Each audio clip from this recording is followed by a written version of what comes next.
Welcome to the Golf Fitness Bomb Squad podcast with Chris Finn, a production of P4S Golf.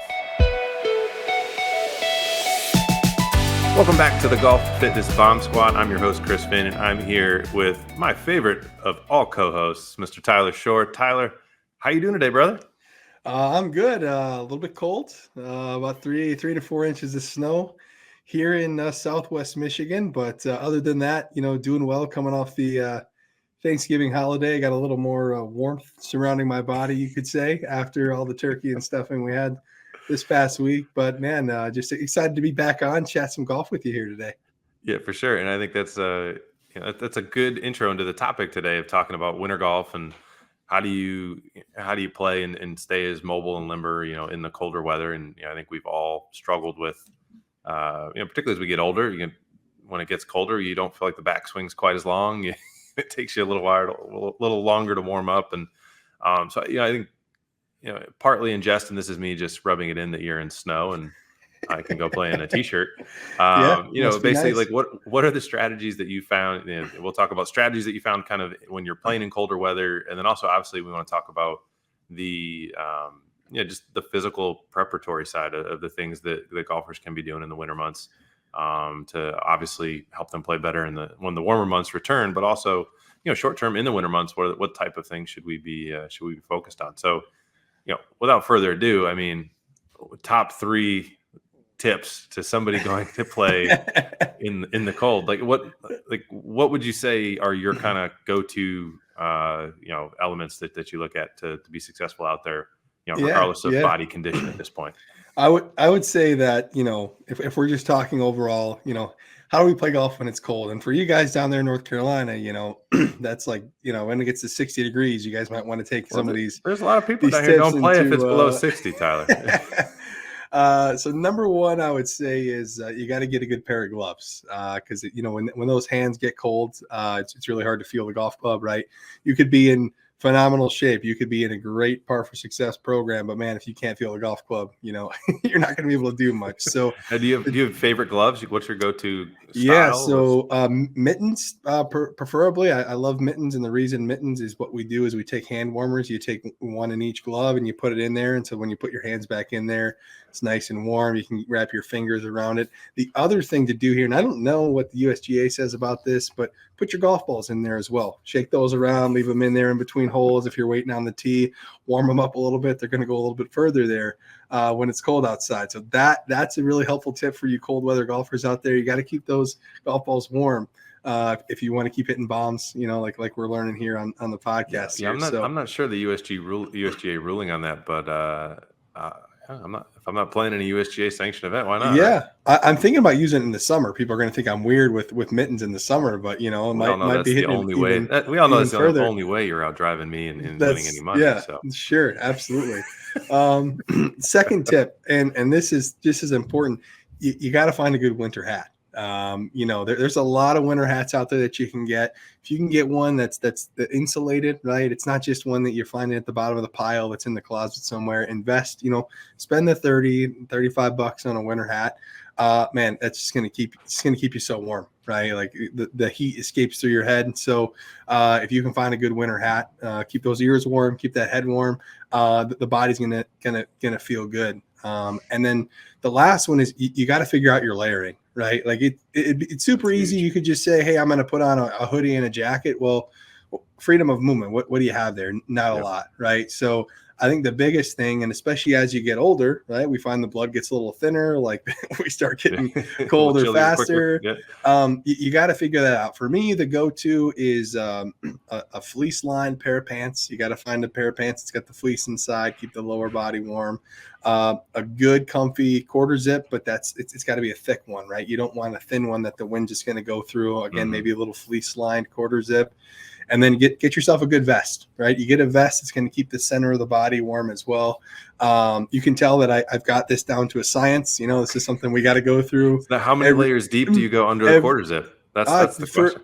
For me, just one. So my go-to when it's cold out, polo, quarter zip, vest, we got the mittens, we got the winter hat, and I can usually get by with that. I think the coldest we golfed in this year at when we teed off was 39 was the temperature when we teed off. What's the coldest you've ever played in? Oh, probably in there. You know, the good thing with the 39 is it didn't get all the way down to like 32 the night before, so we didn't have frost to worry about. Perfect. Yeah. Because now your tea times are backed up. The wives are getting angry that you're not showing up on time for lunch or chores or whatever it is. So that frost can be a real, kick in the butt. But I think those, we talk about it in a funny way, but like, you know, you need to prepare your body the same way you're preparing kind of your outfits, right? And your clothes, because if your 100%. body is not being taken care of, right? If we're not getting the proper exercises, if we're not moving in the right way, well, it doesn't matter if you got the FootJoy, pants on, you got the Titleist hat on, because you're not going to swing very well. Because imagine you're tight in the middle of the summer. What are you going to feel like when it's 35, 40, 45 degrees outside? And I hear that all the time talking with golfers who come and are interested in what we do. They say, man, it's getting to the fall. Like, I just feel like my game, it's not as good. It's not as sharp. I just don't move as well. And man, if we can get those muscles, if we can get that tissue moving in the right way, in the right direction, and really make sure that, hey, if we're going to take advantage, like in Michigan this year, Chris, we played until Thanksgiving, right? Yeah. This week is the first week that I haven't played golf all year long, and so to take advantage of those extra days to be able to get out and play and enjoy that when you got a long 6 months ahead of you, darkness and cold, we want to make sure we can do that and be in a place to take advantage of that, those extra golf days for sure. Sure. Yeah. My first experience of the body being good, but equipment not, was this past time I played we had an event, and I didn't realize it was going to be raining, and it was like Mm. a hurricane. Like, like it was probably blowing 30 miles an hour, downpours. And I show up with one towel and no rain jacket. And, and let's just say by the time I was done the driving range, I couldn't hold on to a club. Right. Yeah. It was disastrous. And I think it's the same discussion around, I see this all the time now. It's funny in North Carolina is what you're describing. Down here in 55-degree weather, people will have the winter hat, the mittens. It's They will very have funny. the vest with the quarter zip, but then they also will have the polo with a long sleeve shirt underneath it and a short sleeve shirt underneath it. Mm-hmm. In a little heater in the golf cart that they. Oh yeah. Oh yeah. And but people don't, I think about necessarily until they try to swing with all that stuff on, that hey, there are different materials that are stretchier, and some materials hold heat better than others, right? And just like how you have kind of cooling layers that you wear, Mm-hmm. maybe in summer, it's the same thing in the wintertime. But I think the interesting point that you brought up was the mobility and the ability to turn, people noticing that come the fall time and when it's a little chillier. What are some of the, I guess, things that you do to get your body ready? When you're going to play in a colder round, do you do something different than when you're going to play in a warmer round? Yeah. I know for me, when it's warm out, I can just walk out of the first tee and, I guess don't tell anyone, but everyone's listening is hearing this. I may just run out to the first tee and go, and they look, Yeah. hey, aren't you the fitness guy? And I'm like, yeah. Do what Yeah, I say. Know don't what I worry do. about Right? it. Yeah. Yeah. My kid had an issue. I had to get out here. Right? Yeah. But how do you approach the preparation in that colder weather, relative to, when it's 90 Yeah. degrees out? Well, it's a good point you make, and I think a lot of guys across the Northeast and the Midwest probably deal with the similar thing. The range closes at some point, right? Like, because we don't have staff, we don't want to be out there picking balls in the late October, early November. So all of a sudden, you've had this warm up routine that you go through all year long, right? You're used to it. You've got, hitting balls for 20 or 30 minutes, and you're stretching, you're doing this stuff. And all of a sudden it's like, well, that's not available anymore. So exactly what you said, how do you get ready? So for me, it's pretty simple when it's cold out. I like to still get to the golf course, at least a half hour before the tee time, right? I mean, usually it's probably 45 minutes to an hour. But if the range isn't open, I'm not going to be hitting balls. So I don't have that 30 minutes to fill in. But I've got an orange whip myself. That's kind of the first thing that I swing around, just to kind of get my body used to that motion of swinging the golf club, of that feeling of looseness there. I'll stretch the back out a little bit. I'm a guy with tight hips, so that back usually is tight when it's cold outside as well. So I'm going to get that back moving. I'm going to, it looks pretty funny to see a guy doing high knees around the the putting green, but I know for me, I've got to get a little blood flowing. I got to get myself warmed up and loosened up there. luckily for us, by our right off the right side of the first hole, it's a bunch of junk, right? Trees and weeds and stuff like that. So myself, a couple of the old guys, we'll grab some junk balls out of the bag, and we'll rip a few from the Yeah. rough out there into the trees. And really for me and for all the guys that I play with, it's just about getting your body moving, right? Because when it's warm, like you said, if it's 90 degrees outside and the humidity is 1,000% like it is there in North Carolina, by the time you put your golf shoes on, you get your club, your bag out of the car from the bag room, wherever it is, and you get to the tee, you've already got a sweat going, right? And you Mm-hmm. can just swing the golf club and it's there. When it's 40 degrees or 40, or for you kind of babies up there you're down there in North Carolina, it's 55. Like the body's just Hey, not going to 55 respond. with a Yeah. 5-mile-an-hour wind is Yeah, chilly, it's man. chilly. That's short weather up here Yeah. for those who don't know. Shorts in a polo maybe. But you got to get that body moving. You got to get the blood going. I have a routine that I do on the range that I actually got from us here at Par for Success. That in the video on demand section there's a warm up area, and that's a routine that I go through. So it gets my hips going, it gets my shoulders going, it gets some of the big muscles, right, the glutes and the hamstrings, and then the quads moving as well. And so I used to be a guy, and I still can from time to time. If I'm running late, like you said, something's going on, I can get right to the first tee, and I can figure it out, and sometimes I play better that way. Anyway, I guess I'm not having swing thoughts from the range. Yeah, right. But the body side, I've learned the importance of that over the last year and a half being here at Par for Success, and just the data and the research and the understanding of what my body needs to do and how my body works in the golf swing, and knowing that, man, if my back is tight, and I don't get that loosened up before the round, there's no way that I'm going to be able to play the best version of my golf, right? It doesn't mean I won't score well. It doesn't mean that I won't be able to hit some shots that I want to hit. But in terms of being consistent and playing the best possible round of that day, I'm not going to do it. And it's because my body just isn't in the place to be able to do that. And so I think even it can be so easy when it's cold out to say, you know what, hey, I'm just going to show up. I'm going to pull into the parking lot. Our tee time's at 9:00. I'm going to pull in it at 8:45 or 8:50 because we're just going to go right to the tee. There's no range. You know what I mean? And I had the heat seater on, so that yeah, counts. exactly. Even if you do it at home, right? You wake up, you have your coffee, Mm-hmm. and you have a routine to get yourself loose. And maybe that's a better way to do it, because if you get to the golf course, you don't really want to spend extra time out in the cold, right? You're in the car, you're warmed up. So even if you do it when you're at home, I think if you can have a routine and a plan, like we even talk about during the summertime, having that plan is going to set you up for success, for that round of golf. 100%. And it doesn't mean there's not going to be 3 putts and there's not going to be chunk chips here or there, right? Because we're all humans, and that's Yep. golf. We do that in But the warm weather.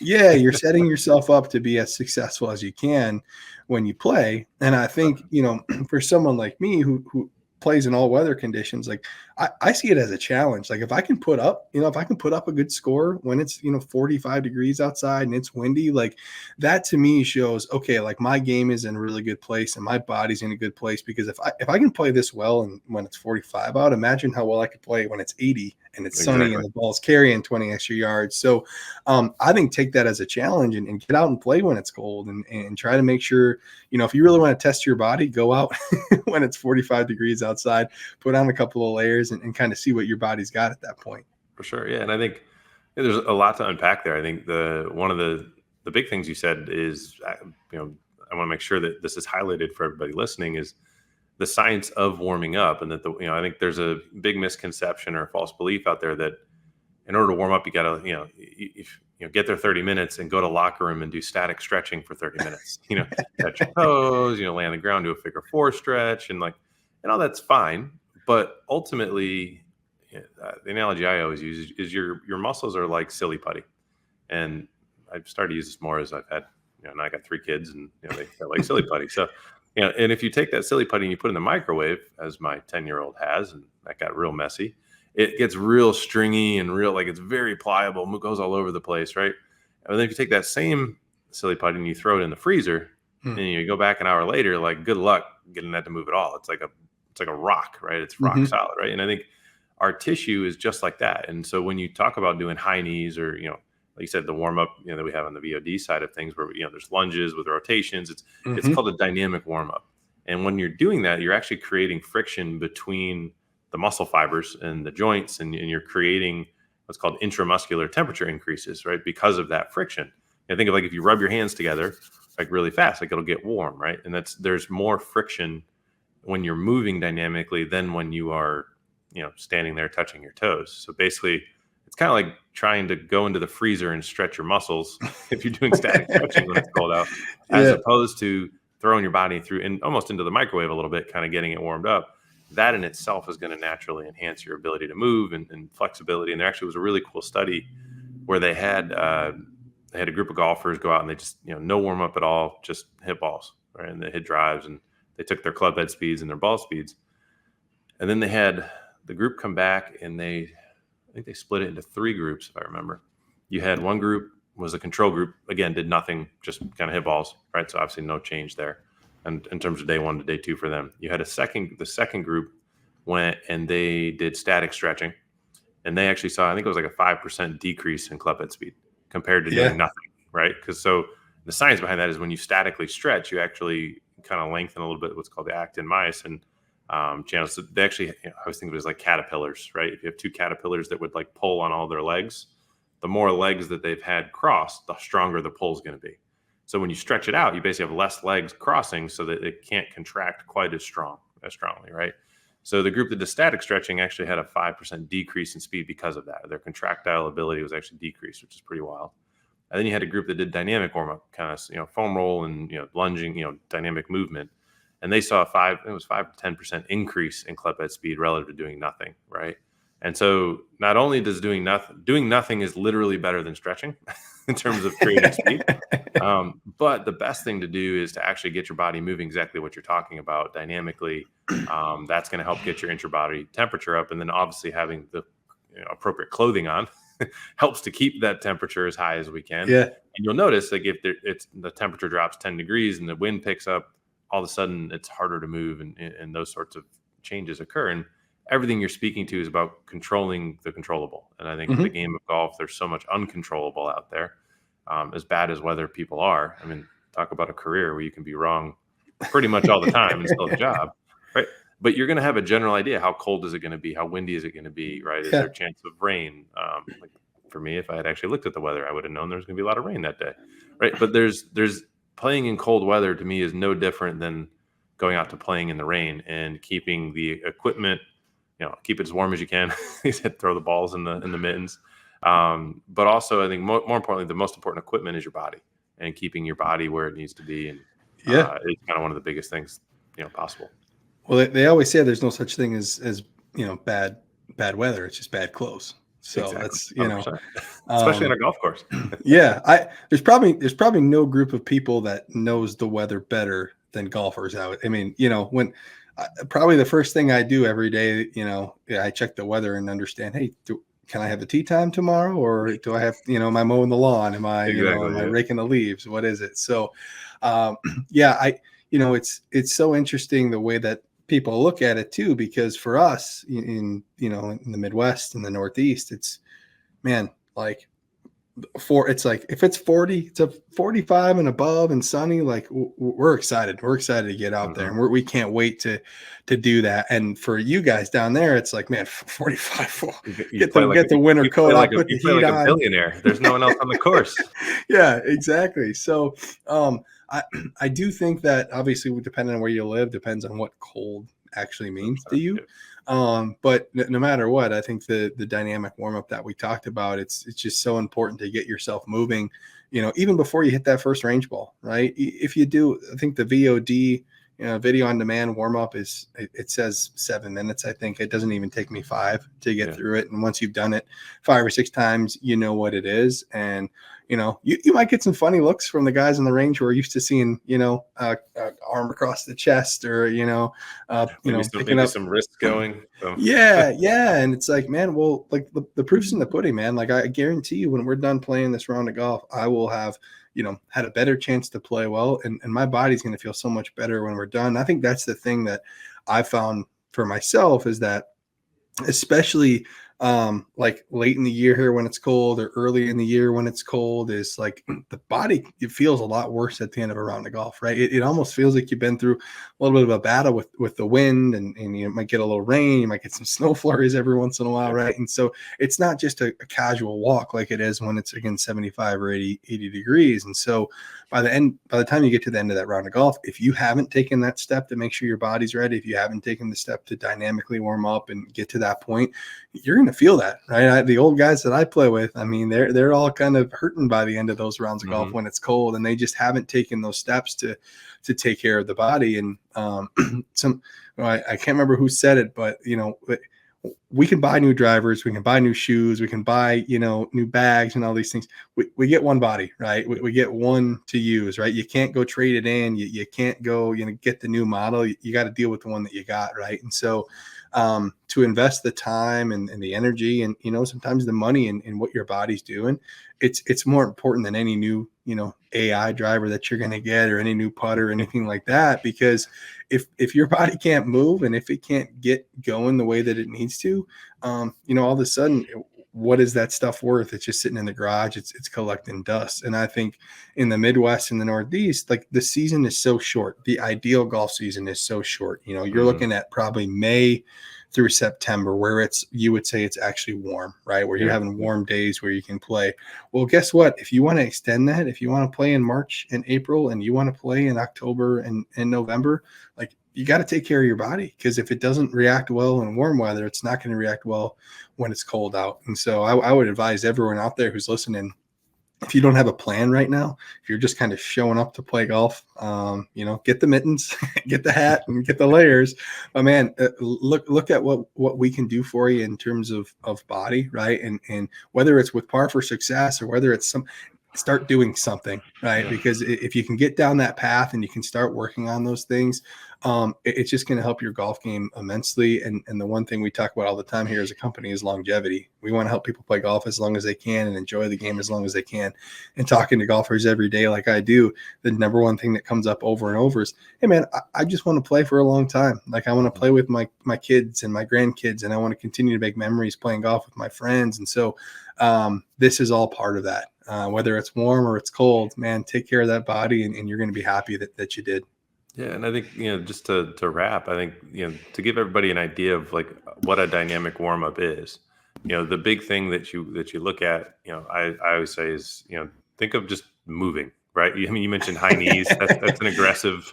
Sure. That's a high energy of a dynamic warm up. I think think dynamic and moving multiple parts of your body. So think of like if you did a lunge and then you rotate it. So you got your Mhm. club, your iron out, and between your two hands in front of you, you lunge out, and then you rotate. The club with the hands on it.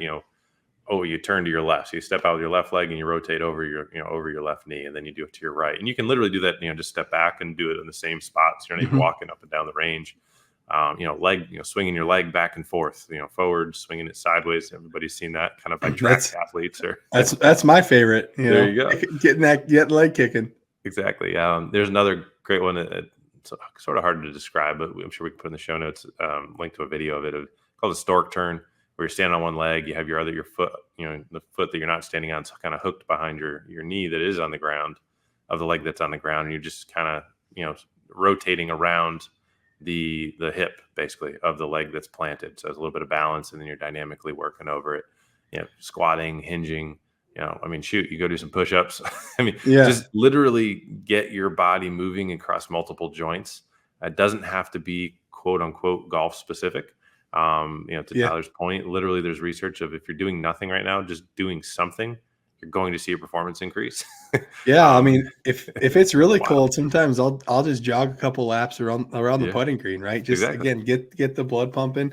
I will say, if you're going to do the stork turn and you have bad balance, have a spotter. You don't want your buddy seeing you, Have your golf club there to keep yeah, your balance. tipping over Maybe hold on the on the golf cart range. while you do it. Yeah. Yeah, But that's a smart way to go about it. exactly. But I think that's hopefully that gives you an idea, listening right now. Of just it doesn't have to be pretty. It doesn't have to be perfect. Get the right, have the right clothes. So equipment wise, you're warm, and Yeah. do everything you can there. But then dynamically move before you go play. And obviously, at home, in a workout fashion, the better your rotary centers are, and your hips and your shoulders and your spine and your neck is obviously going to give you, more leeway to get tighter. I always say, if you're only dealing with 30 degrees and it's tight, and now you only got 20 degrees, right? Hmm. That person's going to struggle more than the guy who's got 60 degrees to start. He gets tight, so now he's got 50, right? He still has more than Absolutely. the other guy had at their best in the warm weather. So definitely making sure you have that mobility and everything. But hopefully this is kind of a quick hitting kind of tips to, from the guy who plays in the cold all the time. And Yeah. what we would call in North Carolina, the Arctic, you know, of the, some of the other the things you can use. The other advice I would say is be a snowbird, right? When it gets cold, Yeah. go to North Carolina, It's like Florida, you come down go to here during the winter. Arizona. Get out of the winter, because then you don't have to play. Well, it's so funny. When I was down there last year, there were a couple of days I wanted to play golf, and people were texting me back like, "Hey man, it's too cold." And I'm looking at the forecast, and it's like 52 and sunny or 53 and sunny. I'm like, are you guys crazy? Like, this is it's a beautiful day to play golf. I don't know what you're talking about, but I guess, and then I get out there and it's a ghost town. I'm like looking in the windows to see if anybody's working at the pro shop, but hey, it's too cold for everybody. It works out. It's just like when we get an inch of snow down here, everything shuts down. Water, milk, bread, everything's gone. Yeah. I will say I had to walk my dog yesterday in the first snow of the year, and I didn't know where my boots were, so I had to wear the tennis shoes. And there were a couple moments I was nervous about my I had this thought in my head of the arms flailing, put my arm back, break the arm, golf season's over. So there it goes, right? Got to be careful. But yeah, I think there's a lot of ways you can prepare yourself for the cold, not just the clothes and the stuff we talked about, but getting your body ready too. And whether it's hot or cold, like we said, like if you can dynamically warm up, if you can take care of those things, you're going to put yourself in the best place to succeed. And whether you're just playing for fun or you're playing like us, where you're trying to take the guy's money, next to you want to make sure you've got the best chance to do that. And so, make sure that body is tuned up, right? Get the engine revving before you go out and play, and you're going to have a good time. For sure. Definitely. Thank you for all the cold weather tips there, Mr. Shore. It's a pleasure to have you on as always. And if you guys hopefully got something out of today in terms of techniques or tips. I actually didn't even think about putting the balls in the gloves. That's really smart. Well, the hand warmer is the addition, right? If it's just in the glove, that's fine. But when the hand warmer is in there, you got to be careful when you take that ball out. It's a little, it's get some oven mitts to take it out. But yeah, awesome. It's a great tip. Oh, cool. Well, appreciate you being on here, Tyler, and everybody listen. Hopefully, diffused a few myths for you. Hopefully, gave you guys some actionable information to use to get yourself warmed up before you play in the cold this winter. And as always, appreciate you guys taking the time, and we'll catch you on the next side. And stay warm.